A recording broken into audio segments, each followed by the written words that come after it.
Abre o livro de Marcos, Evangelho segundo escreveu Marcos, capítulo 7, verso 24 em diante. Do verso 24 até o verso 29.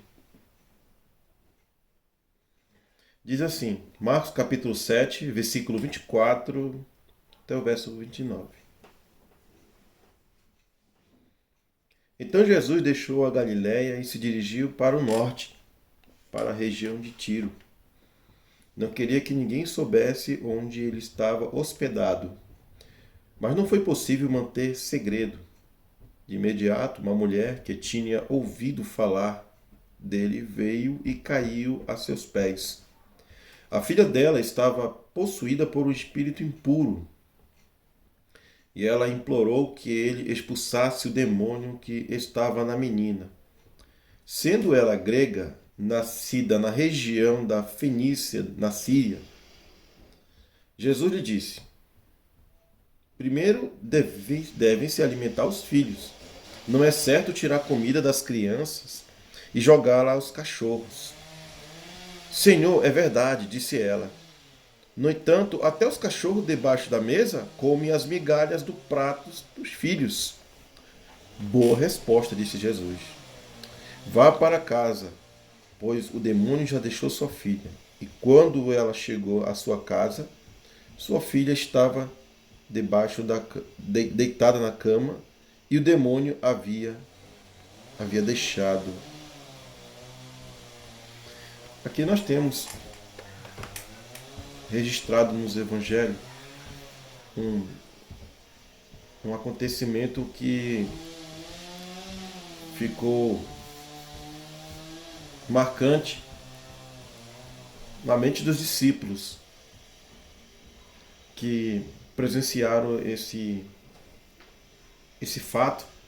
Talvez quando Jesus estava com eles, não, depois eles refletiram bastante nesse episódio aqui, nesse acontecimento. O Senhor Jesus, por onde ele ia, as multidões o cercavam. Quando eu estava meditando nessa passagem, eu estava pensando que naquela época eles não tinham celulares, não tinham tecnologia como nós temos hoje. Mas é impressionante como as notícias eram propagadas. Como as notícias, elas corriam rápido. As pessoas monitoravam o Senhor Jesus, os seus discípulos. Então, aonde nosso Senhor fosse, ali tinha uma multidão de pessoas. Ele não dizia, olha, tal para as pessoas, tal, eu vou hoje, meu itinerário é esse. Eu vou para Tiro e Sidom, depois eu vou lá na Pérea, depois eu vou lá para a cidade de Decápolis, depois eu vou estar num território gentil, depois vou para Israel. Não falava. Jesus seguia uma agenda que ela não era divulgada, mas as pessoas conseguiam identificar onde Jesus estava. Impressionante isso. Mas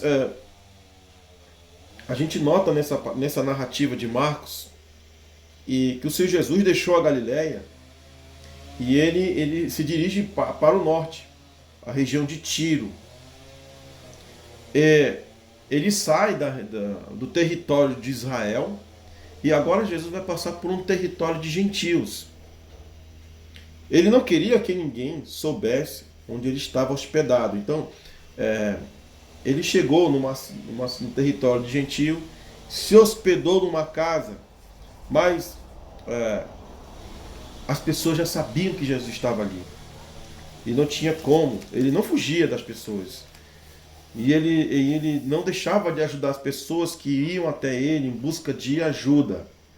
Mateus também registrou esse episódio que chama de essa mulher Sirofenícia. Sirofenícia.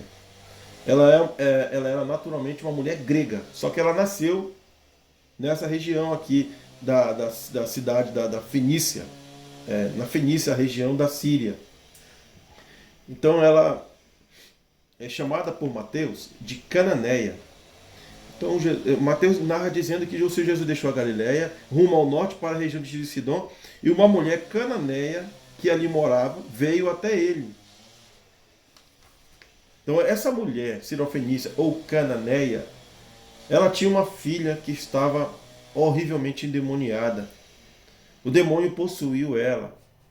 E a mãe estava vendo que a sua filha poderia morrer a qualquer momento por causa daquela possessão demoníaca. Como o que aconteceu com aquele jovem, que o pai pediu para o Senhor Jesus curar ele, que o demônio tomava ele e ele se jogava no fogo, né, a ponto de cometer um suicídio. Enfim, o demônio queria matar aquele jovem e o Senhor Jesus curou.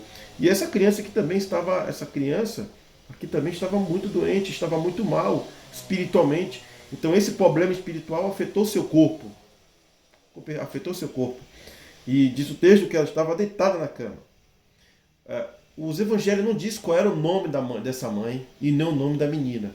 Mas um pai da igreja chamado Clemente de Alexandria, que foi próximo ali ao tempo dos apóstolos, ele foi um grande filósofo muito importante para a igreja. Ele influenciou homens como Agostinho, Santo Agostinho. Em um dos seus sermões, Clemente de Alexandria, em um dos seus sermões pregando a palavra de Deus, ele cita o nome dessa mulher e também o nome da sua filha. O nome dessa mulher que Clemente de Alexandria cita, o nome dela é Justa. E a sua filha que estava endemoniada era Berenice. Então, Justa, ela foi buscar o Senhor Jesus para que a sua filha pudesse ser curada e liberta daquele demônio. Mas o texto diz assim: de imediato uma mulher que tinha ouvido falar dele. Ela tinha ouvido falar do Senhor Jesus. Ela ouviu o Evangelho. Ela ouviu a boa notícia que o Filho de Deus estava curando, salvando, libertando as pessoas, expulsando demônios. Então essa mulher, a ela foi dada a fé salvadora, a fé em Cristo. E ela reconheceu o Filho de Deus. Tanto é que ela chegou até Jesus, ela caiu aos seus pés. E diz Mateus que ela clamava, suplicando: Senhor. A palavra que Senhor, no texto grego, no texto original, se refere ao Senhor Kyrios, o Senhor Salvador, o Senhor Messias. Ela reconheceu Jesus como o Deus enviado em forma humana. Ela reconheceu Jesus como filho de Davi, Senhor, filho de Davi. Ela identificou a fé que Deus deu para ela, identificou o Senhor Jesus. A maioria dos judeus que ouviram o Evangelho, que ouviram a palavra, não o reconheceram. Tinham um entendimento muito errado acerca do Filho de Deus. Um diziam que ele era Jeremias, outro dizia que ele era Elias, ou João Batista que ressuscitou, né? Herodes dizia, é João Batista que ressuscitou dentre os mortos. Mas ninguém conseguia acertar que Jesus é o Filho de Deus. Ninguém conseguia dar uma resposta certa. O Senhor Jesus certa vez perguntou para o discípulo: o que diz os filhos do homem quem sou eu? Todos diziam concepções erradas. Não sabiam quem era o Senhor Jesus. Mas e vocês, quem você diz que eu sou? Pedro diz: tu és o Filho de Deus. Então, somente a fé verdadeira reconhece Jesus como Senhor, como Filho de Davi, o descendente, o que foi prometido a ele, o trono eterno. Senhor, Filho de Davi, tem misericórdia de mim. Minha filha está possuída por um demônio que a atormenta terrivelmente. O demônio atormenta a minha filha terrivelmente. Interessante que o Senhor Jesus, ele foi rejeitado. Veio para o que era seus e os seus não o receberam. Essa mulher não poderia de maneira nenhuma ir para o território de Israel. Mas o Filho de Deus sai do território de Israel e entra no território de gentios. É interessante isso, porque no capítulo 7 de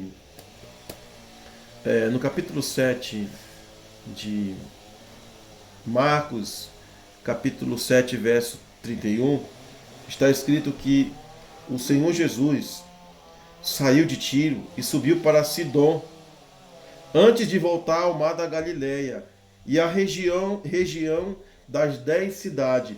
Essas 10 regiões, essa região das 10 cidades é uma região, é um território gentil, é chamado de Decápolis, porque são 10 cidades gregas, 10 cidades, vamos dizer, 10 cidades de gentios. E o Senhor Jesus sai dessa região dos judeus e vai para a região dos gentios. E uma coisa interessante que a gente deve, uma observação que a gente deve dar muita atenção nesse texto aqui, é que o episódio da mulher sirofenícia está entre a primeira multiplicação dos pães e a segunda multiplicação dos pães. A primeira multiplicação dos pães está no capítulo 8 do Evangelho de Marcos, capítulo 8, versículo 30 ao 38, ou ao 44. E a segunda multiplicação dos pães está no capítulo 8. Uma no capítulo 6 e uma no capítulo 8. E no capítulo 7 está o episódio, o acontecimento ali da mulher sirofenícia, que demonstrou uma grande fé no Senhor Jesus. Não é à toa que aparece isso aqui, essa mulher entre a primeira multiplicação e a segunda multiplicação. Depois eu vou falar mais na frente. Mas uma outra curiosidade aqui também que a gente pode observar é que na primeira multiplicação, o milagre da multiplicação dos pães foi realizado no território dos judeus, no território de Israel.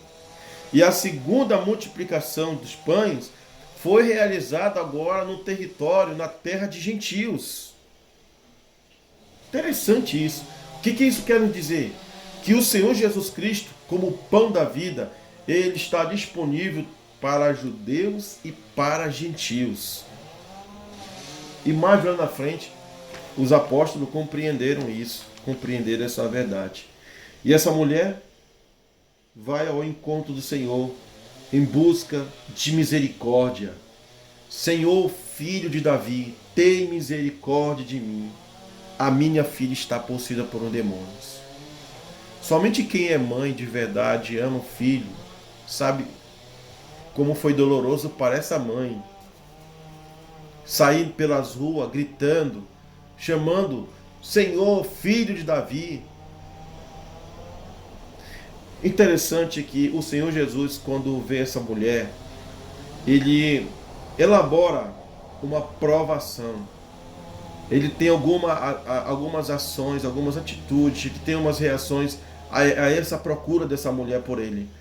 O Senhor Jesus submete essa mulher a uma prova de fé. Mas esse comportamento do Senhor Jesus é uma prova para sondar o coração dessa mulher e também do discípulo. É uma provação para ela e para os discípulos. Ela vem gritando, pedindo ajuda, socorro, pedindo misericórdia. E de primeira, diz o texto, que o Senhor Jesus, Mateus fala isso no capítulo 15, no verso 23. Mateus diz que o Senhor Jesus não disse uma só palavra em resposta. É o silêncio do Senhor Jesus. Ele prova essa mulher com o silêncio. Não diz uma palavra. Mas como essa mulher tem uma fé inabalável, uma fé verdadeira, porque a fé verdadeira, a fé genuína, só existe uma fé. A Bíblia Sagrada não diz que existe 3, 4, 5 tipos de fé. A Bíblia Sagrada ensina que existe só uma só fé. Uma fé. A fé salvadora é uma só. É a fé que vem da palavra. É a fé que vem ouvir a palavra de Deus. Romanos 10, 17. Então essa mulher tem a fé salvadora, a fé verdadeira, a fé genuína, que não se abala, que não se abate. Se fosse uma pessoa somente em busca de milagre, que não tivesse fé, já teria desistido só nessa forma indiferente do mestre em tratar ela. Ela suporta o silêncio. É muito triste quando a gente chama uma pessoa no WhatsApp, né? A gente tenta até não, não ficar triste com isso, mas de alguma forma a gente fica, né? Mas depois a gente pensa, não, mas os homens são pecadores. Então nós devemos se conformar com isso, né? Talvez não somos importantes, mas quando você manda mensagem para alguém e a pessoa demora a responder, tudo bem, a gente entende que a pessoa está ocupada, a pessoa não está respondendo. Mas quando a pessoa nem responde, às vezes a pessoa demora ali um mês, ela responde. Eu lembro de uma pessoa que uma vez eu procurei essa pessoa no WhatsApp, foi a respeito do meu trabalho, do piano, e essa pessoa não me respondeu. Não me deu uma resposta, visualizou a mensagem, e depois de um ano que essa pessoa precisou de mim, ela me chamou e eu respondi ela. Então, o homem natural é desse jeito. Mas o Senhor Jesus aqui está provando essa mulher com silêncio, em ser indiferente ao pedido de socorro dela, a solicitação de ajuda para salvar sua filha. E então, durante esse silêncio do Senhor Jesus, tanto provando ela como provando os discípulos, que os discípulos se incomodaram com a mulher clamando. Então os discípulos, Mateus diz, então os discípulos insistiram com ele, mande-a embora. Ela não para de gritar atrás de nós. Os discípulos, por sua vez, ouvindo aquela mulher gritar, chorando, desesperada, clamando por misericórdia, deveriam ter um comportamento correto que o Senhor Jesus esperava. Não se perturbar com uma mulher que está precisando de ajuda. Os discípulos deveriam ser misericordiosos, sendo que é uma palavra que estava sendo ouvida naquele momento. Senhor, filho de Davi, tem misericórdia de mim. Os discípulos ficaram incomodados com o grito daquela mulher. Eles disseram, Senhor, manda essa mulher embora, atende ela. Faz o que essa mulher está pedindo para ela parar de gritar. Ela está perturbando, ela está incomodando. Nenhum dos discípulos demonstraram misericórdia para aquela mulher, mas demonstraram insatisfação com aquele momento de uma mulher em desespero, em agonia, em profunda dor, que a sua filha estava endemoniada. Sendo que o Senhor Jesus estava treinando os seus discípulos. Os discípulos estavam em treinamento. E que futuramente, quando o Senhor partisse para o Pai, eles iriam continuar esse ministério. E eles deveriam ser misericordiosos. Mas não. Então os discípulos insistiram com ele: mande-a embora. Ela não para de gritar atrás de nós. Ela não ia parar.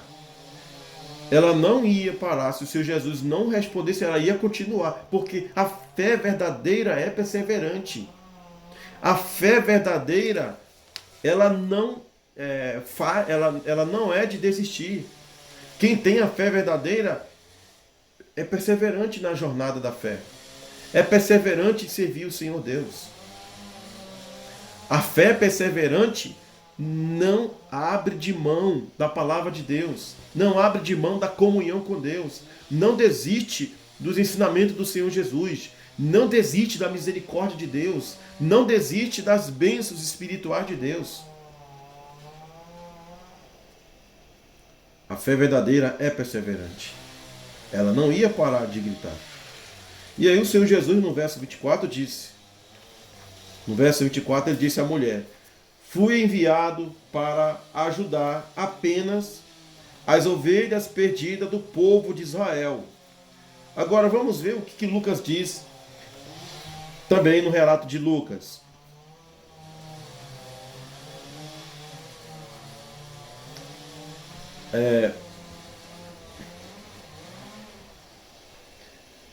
Diz assim: Sendo ela grega, nascida na região, Jesus lhe disse, Marcos capítulo 7, versículo 27. Primeiro devem-se alimentar os filhos. Não é certo tirar comida das crianças e jogá-la aos cachorros. Essa narrativa está diferente da de Mateus. Mas são narrativas que se complementam. É por isso que eu estou trabalhando com as duas narrativas. Então Jesus diz: o Filho do Homem, ele não foi enviado. Fui enviado para ajudar apenas as ovelhas perdidas do povo de Israel. Essa é a primeira palavra do Senhor Jesus a essa mulher. É a primeira vez que o Senhor Jesus se dirige a essa mulher, dando a ela uma resposta ao que ela estava pedindo. E a primeira resposta ao seu pedido é: não, eu não fui enviado para você. Eu fui enviado para ajudar apenas as ovelhas perdidas do povo de Israel. Mas a mulher, porém, aproximou-se e ajoelhou-se diante dele e implorou mais uma vez: Senhor, ajude-me. É uma fé perseverante. É uma fé que não desiste. É uma fé que não para. Quando o Senhor Jesus disse a ela que ele não foi enviado para ajudar ela, mas somente o povo de Israel, a mulher não para por aí, ela não vai embora. Ela diz: Senhor, ela implora. Ela se humilha. Porque a fé verdadeira nos faz ser pessoas humildes. A fé verdadeira nos faz ser pessoas simples. Senhor, ajude-me, eu imploro, por favor. A mulher se comportou como um mendigo. E a fé faz isso. A fé verdadeira é diferente. A pessoa que tem a fé verdadeira, ela é diferente de uma pessoa arrogante, de uma pessoa soberba, que por qualquer coisa desiste do que está buscando. Jesus respondeu: não é certo tirar a comida das crianças e jogar aos cachorros. A mulher disse: Senhor, é verdade. No entanto, até os cachorros comem das migalhas que caem da mesa do seu Senhor. Então, na narrativa de Marcos, que eu vou ler também, diz assim: não é certo tirar a comida das crianças e jogá-la aos cachorros. O Senhor Jesus, agora, no processo de provação da fé daquela mulher, ele diz: olha, ele compara aquela mulher a um cachorro, porque era assim que era representado. Os judeus eram comparados aos filhos, simbolizado pelos filhos, e os gentios como os cachorros. Só que a palavra cachorro aqui não é os cachorros da rua, é os cães domesticados.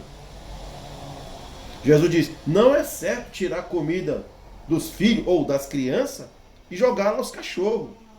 Mulher, não tem espaço para você aqui na mesa. Não tem espaço para você. Só tem para os filhos. E os lugares estão todos ocupados. E não tem pão para você.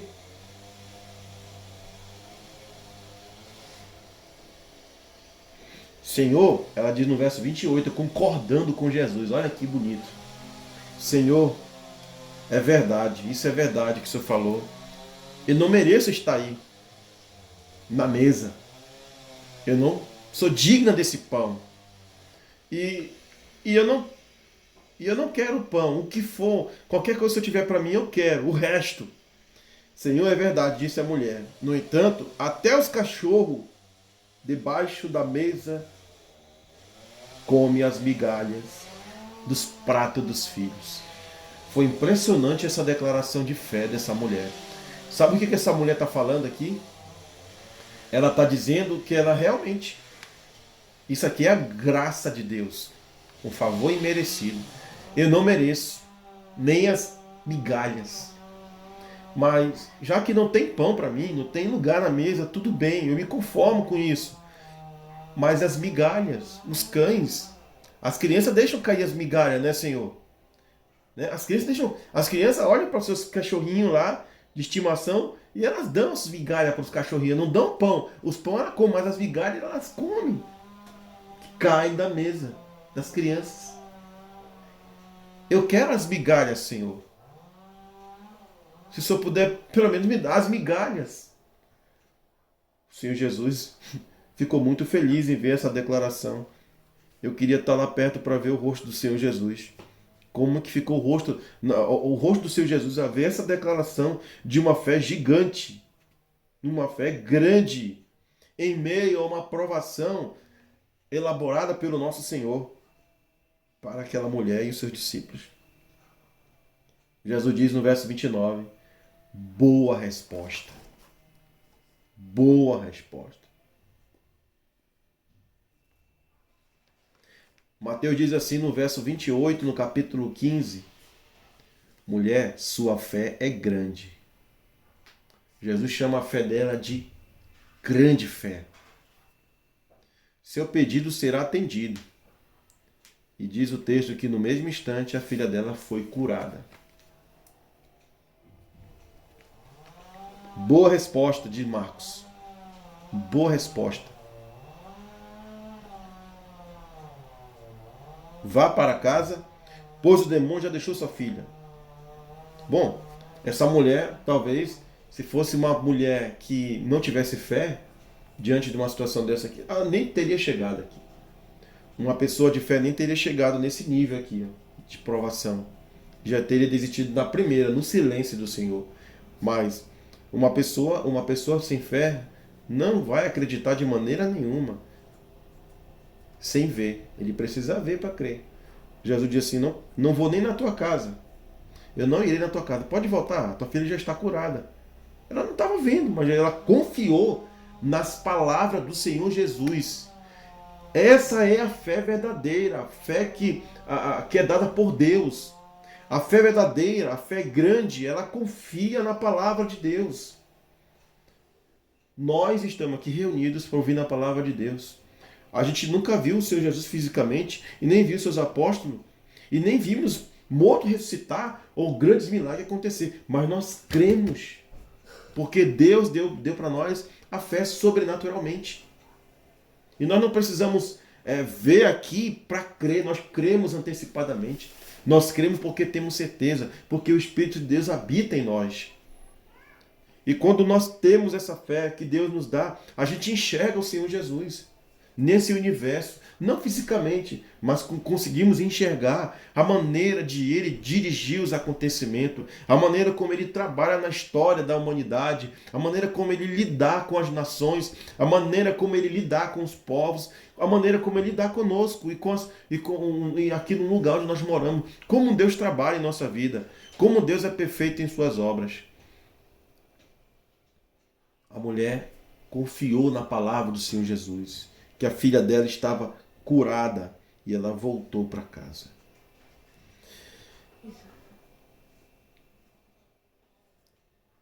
Lembrando que logo no início eu falei que houve a multiplicação dos pães, né? A multiplicação dos pães no capítulo 6. E depois houve uma segunda multiplicação dos pães no capítulo 8. Do capítulo 6 ao 8, o capítulo 6, 7 e 8 é muito falado sobre pão nesses capítulos de Marcos. E aqui a mulher diz assim, eu não sou digna, né, Senhor, de sentar na mesa e comer pão, mas eu quero as migalhas. Mas vamos dar uma olhadinha aqui no capítulo 6. No capítulo 6, o nosso Senhor Jesus foi rejeitado em Nazaré. Ele foi rejeitado em Nazaré. E na região, no território de Israel, o nosso Senhor Jesus fez um grande milagre da multiplicação. Os apóstolos estavam voltando da sua missão. O Senhor Jesus havia dado para eles poder para expulsar demônios e curar os enfermos e etc. E então esse retorno, né? Eles voltam com muita alegria, porque até os demônios se sujeitam a ele e tal, etc.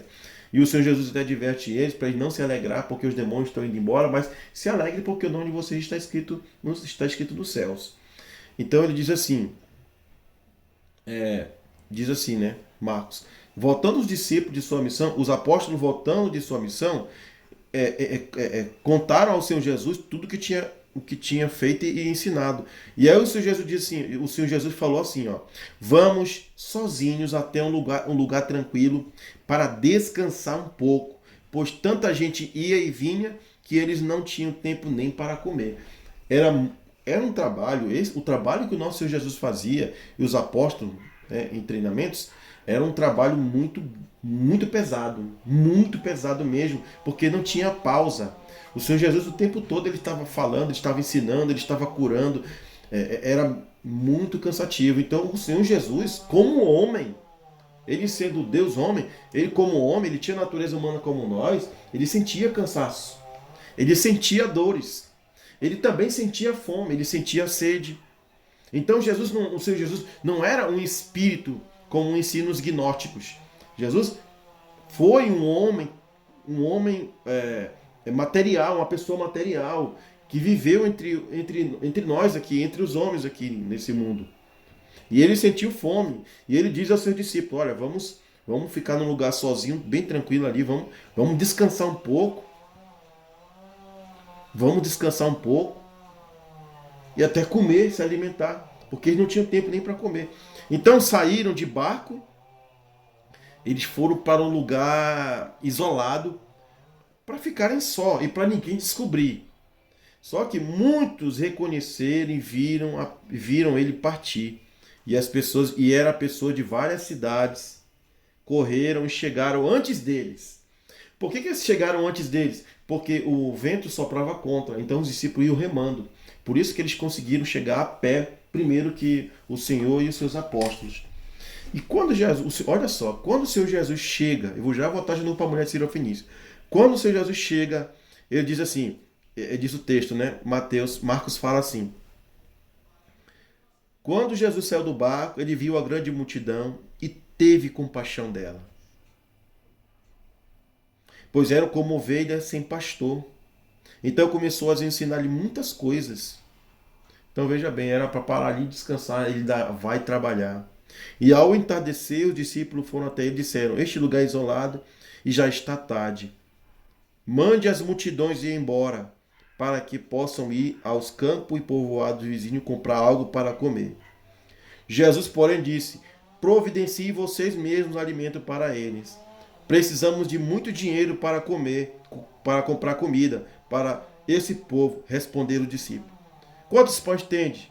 Perguntou ele. Vão verificar. E voltaram e informaram que tinham 5 pães e 2 peixes. Resumindo, o Senhor multiplicou os pães. E isso aconteceu na região de Israel, no território de Israel. Ele multiplicou os pães e deu àquelas pessoas, movido de misericórdia, sabendo que aquelas pessoas iriam desmaiar de fome, porque estavam muito cansadas, caminhando a pé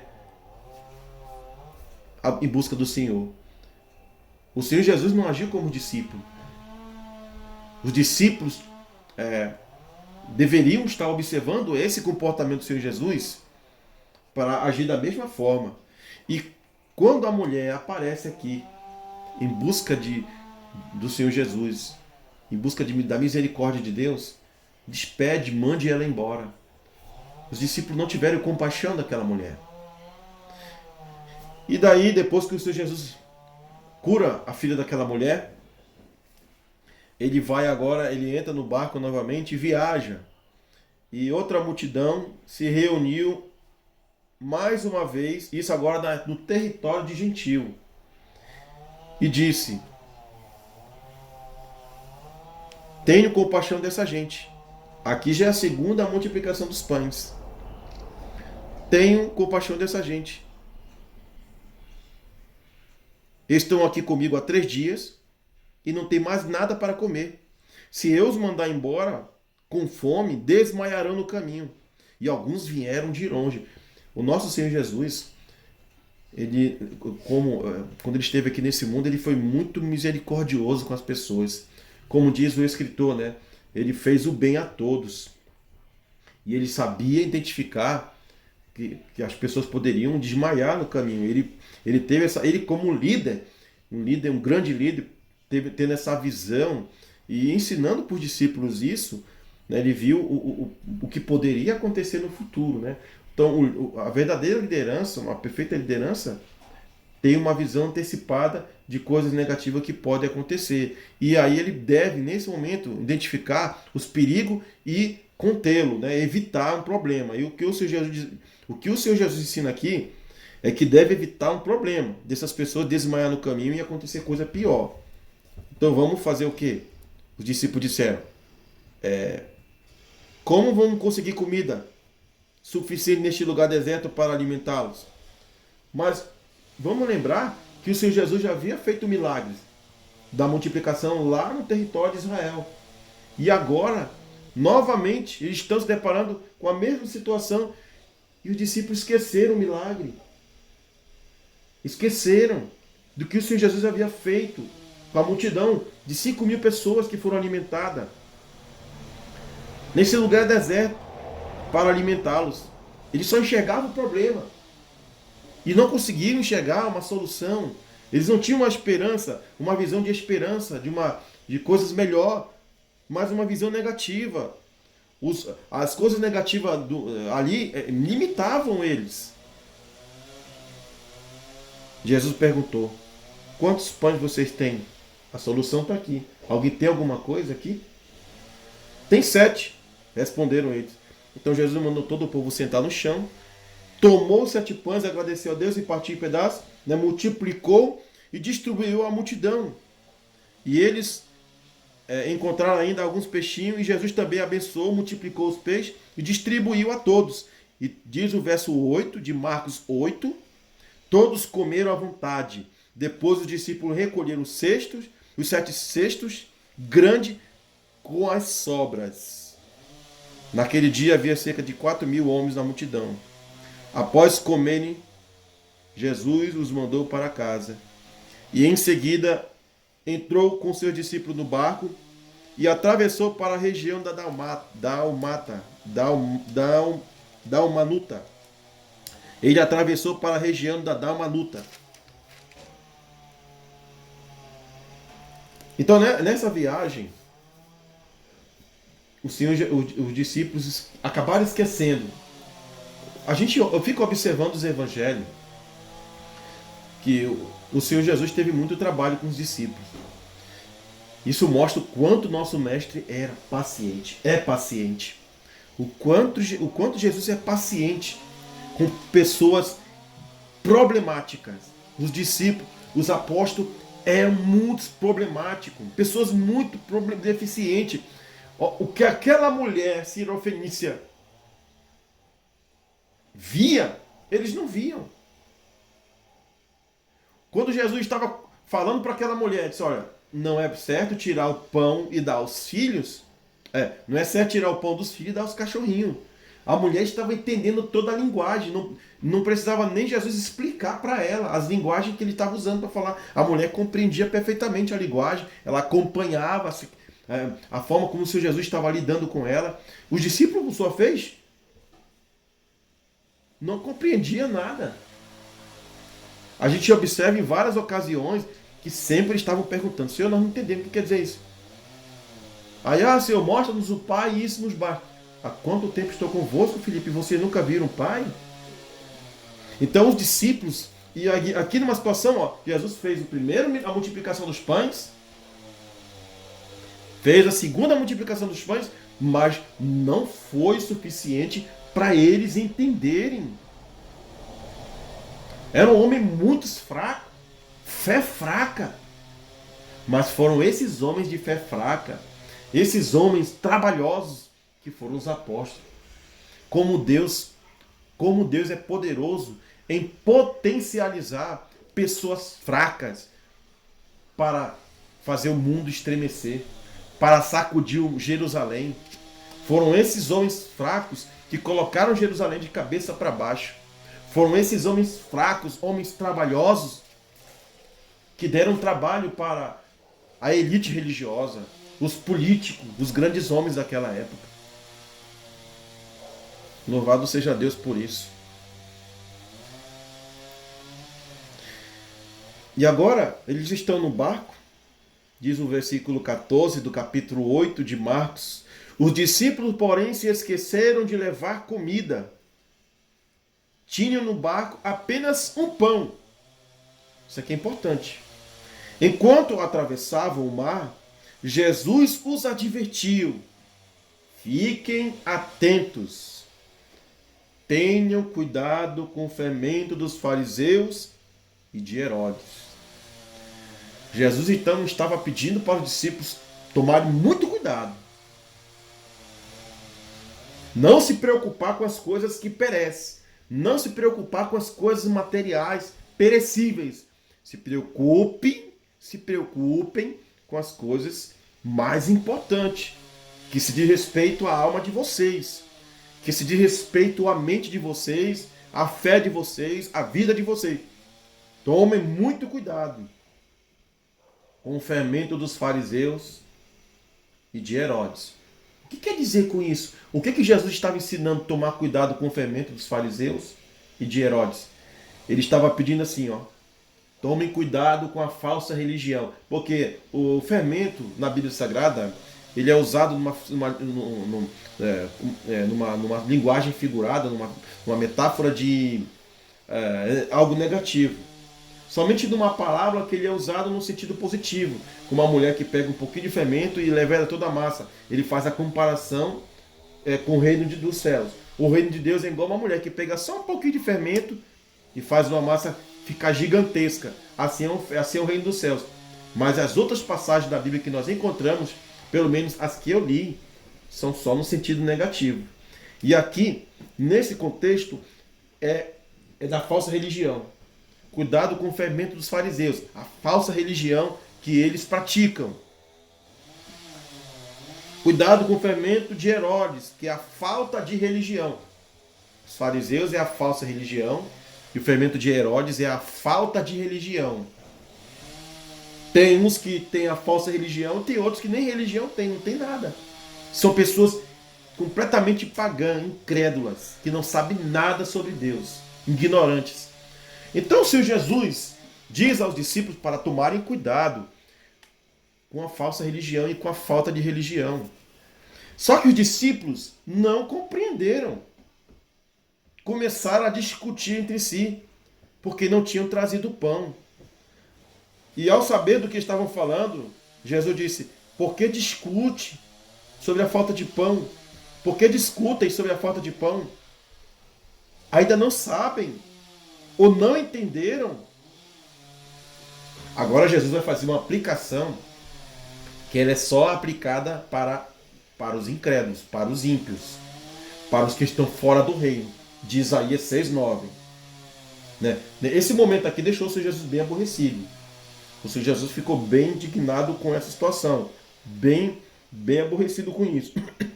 Ainda não sabem ou não entenderam? Seu coração está tão endurecido que não compreendem? Vocês têm olhos, mas não veem? Têm ouvido, mas não ouvem? Jesus aqui não está, na verdade, fazendo uma aplicação que eles têm ouvido, mas não ouvem, têm olhos, mas... Jesus está fazendo uma interrogação. Vocês não entenderam? Vocês estão de fora do reino, né? Vou parafrasear aqui. Vocês são pagãos, vocês são ímpios? Vocês não vêem, vocês têm olhos, mas não vêem, têm ouvido, mas não ouvem? O coração de vocês está tão endurecido assim para vocês não compreenderem? Vocês não lembram de nada? Quando eu parti os 5 pães, verso 19. Quando eu parti os 5 pães entre os 5.000, quantos cestos cheios de sobra vocês recolheram? 12, responderam ele. Verso 20. E quando reparti os 7 pães entre os 4.000, quantos cestos grandes cheios de sobras vocês recolheram? 7, responderam ele. Aí Jesus termina. E vocês ainda não entendem? Vocês não compreendem? Tem um pão aqui conosco nesse barco que eu posso multiplicar. Assim como eu multipliquei lá em Israel, no território de Israel, e multipliquei pela segunda vez e alimentei muitas pessoas lá no território dos gentios. E aqui nesse barco eu não posso fazer esse milagre e matar a fome de vocês? Vocês estão comigo. Alguma vez deixei vocês perecer? Eu deixei faltar as coisas para o corpo de vocês? Por que essa briga? Por que essa ignorância? Então aqui foi um grande puxão de orelha. Foi um grande puxão de orelha. Porque o Senhor Jesus estava chamando os discípulos para tomarem cuidado com a falsa religião e com a falta da religião. Tome cuidado com a incredulidade. Tome cuidado com a hipocrisia. A falsa religião é uma hipocrisia. Os discípulos não eram nada diferente dos fariseus. Eles tinham um comportamento igual aos fariseus em alguns momentos. Em algum momento eles destacavam-se, né? Tu és o Filho de Deus. Não foi carne e sangue quem tu revelou, foi meu Pai. Mas tinha momentos que eles eram que nem pessoas incrédulas mesmo. Como Pedro, que disse, Senhor, eu vou até morrer por ti. Morrer por mim? Tu vai me negar 3 vezes. Eram homens fracos. Mas aqui nesse texto, em Marcos capítulo 7, a mulher sirofenícia. É impressionante essa mulher. Como ela demonstra uma fé tão grande. Diferente da fé que os discípulos tinham, que era uma fé fraca. Ela não andava com Jesus constantemente como os discípulos andavam, mas a fé dela era tão madura, era tão grande que chamou a atenção do mestre. Mulher, grande é a tua fé. Vai, a tua filha está sã, está curada. E ela confiou na palavra do Senhor Jesus.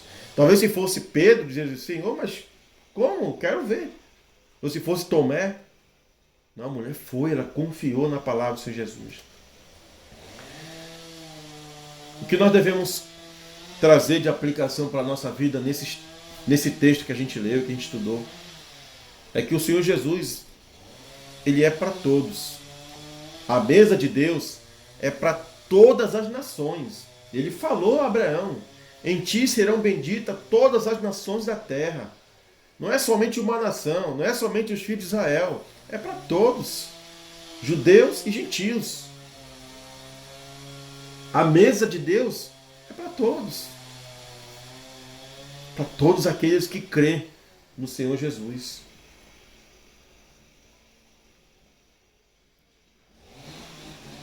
O pão da vida é para todas as nações, não era somente para Israel. Israel rejeitou, a maior parte deles rejeitou o pão da vida.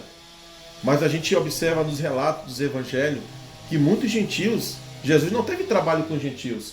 Na verdade, o Senhor Jesus corria perigo de vida. Em alguns lugares de Israel, e Jesus em alguns lugares de Israel, os judeus estavam preparando emboscada para matar o mestre. Queriam matar ele. Jesus corria perigo.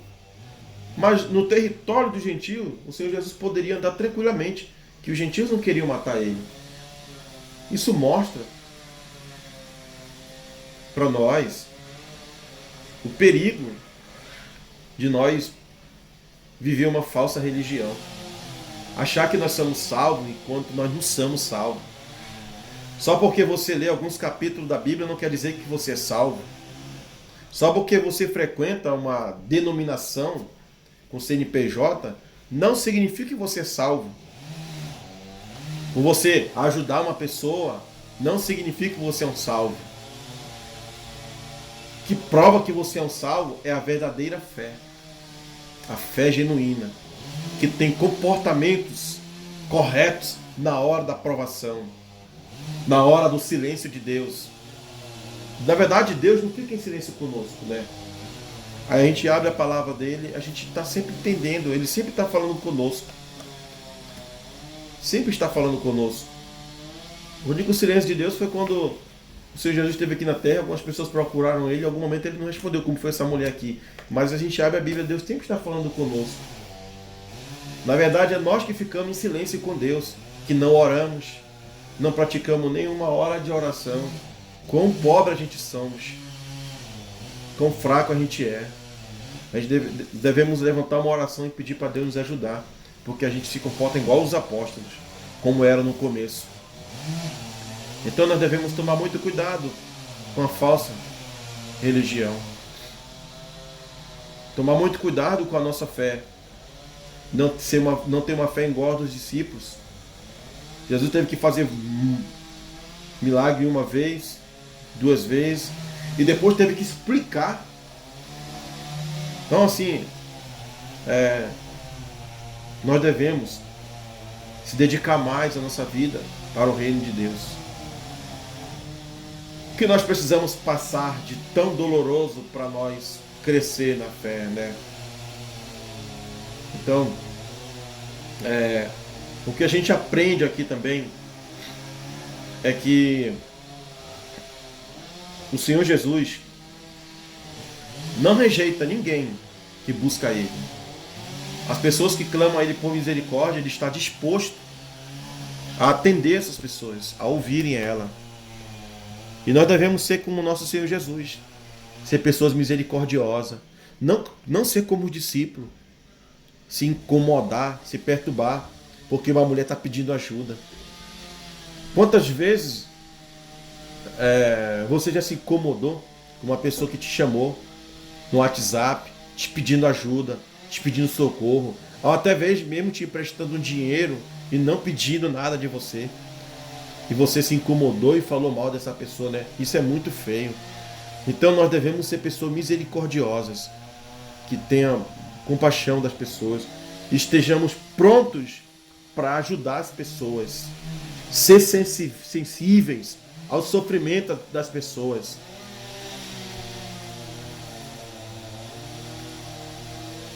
Ser perseverante na fé, na busca do conhecimento da palavra. Insistir, mesmo na fraqueza. Senhor,